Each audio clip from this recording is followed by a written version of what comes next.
C'est peut-être le commandant Cousteau maintenant, Patrick. Moi je veux bien, mais vraiment, c'est pas indispensable. Hein. À moins qu'il y ait quelques brèves. Non, j'ai pas de brève. Bon, mais il faudrait que Pierre, vous oubliez que Tu veux c'est que je Pierre. fasse les gestes? Non, c'est pas la peine, mais Je veux bien ramer. imaginez que c'est le commandant Cousteau. D'accord. Bon, alors t'es le commandant Cousteau. Imaginez. T'es le commandant Cousteau. Bonjour, commandant. Vous avez un mot de vos parents? Non, parce que 3 mois de retard, hein. Tous les dimanches, Laurent Ruquier nous disait la semaine prochaine on a Cousteau. Tous les lundis, on se cassait le cul à faire un texte sur Cousteau. Et tous les mardis, coup de téléphone du secrétariat, c'est pas Cousteau, c'est Macias. Pauvre Enrico, il n'avait plus rien à nous vendre, alors, à part la photo de sa femme, qu'elle est fidèle et qu'on s'en fout, on s'en fout. Mais pourquoi Cousteau se défile-t-il sans cesse? Pourquoi? Il s'est noyé? Un mauvais plaisant a remplacé les bonbonnes d'oxygène par des bouteilles de but à gaz?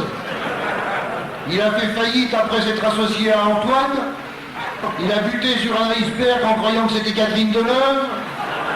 Il s'est inscrit à un cours d'anglais?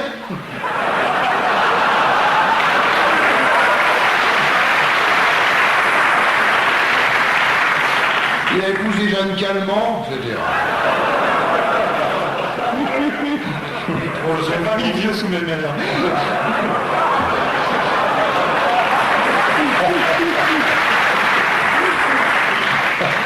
Il aime bien les belons numéro 4. Alors.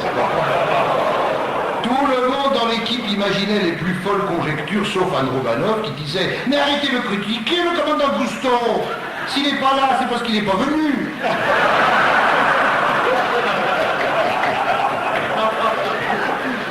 Évidemment, les mauvais esprits formulaient les pires horreurs.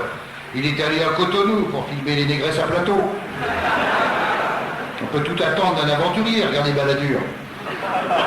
Ou Raymond Barre ou Philippe Séguin. Tu les mets tous les trois sur le Calypso, ça devient un sous-marin. Ah, mon commandant. Je peux vous appeler mon commandant, hein. On va pas s'appeler Pierre. Merci d'être enfin venu, ne serait-ce que pour permettre à Laurent Ruquier de ne plus nous dire tous les dimanches, la semaine prochaine on aura Cousteau.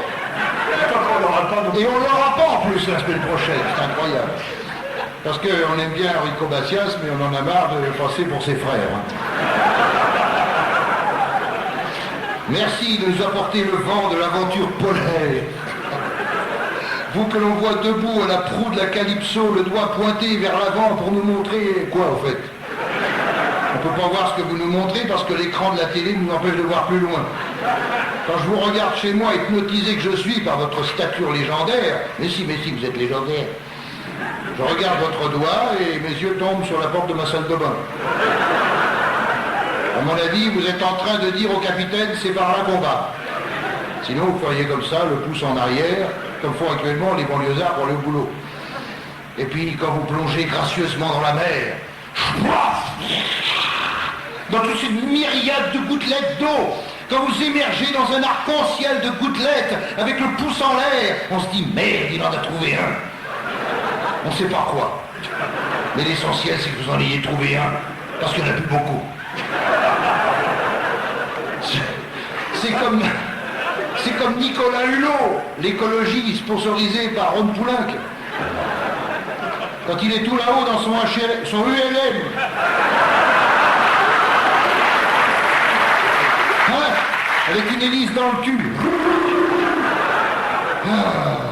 La caméra zoome sur lui, il lève le pouce, on se dit merde, lui aussi il en a trouvé un. Mais ça ne doit pas être le même. Alors c'est un machin qui nage et qui vole.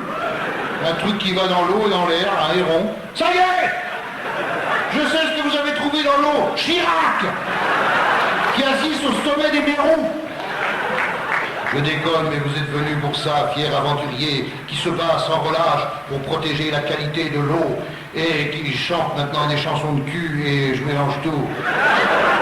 Et qui fut l'un des rares scientifiques français à opposer sa pizza, à s'opposer à la reprise des essais nucléaires dans le Pacifique. Vous êtes la bipière de l'océan, et bien que je sois athée comme tous les diables, je prie pour que longtemps encore vous fendiez les vagues de l'Antarctique jusqu'à France Inter, où vous n'êtes jamais venu.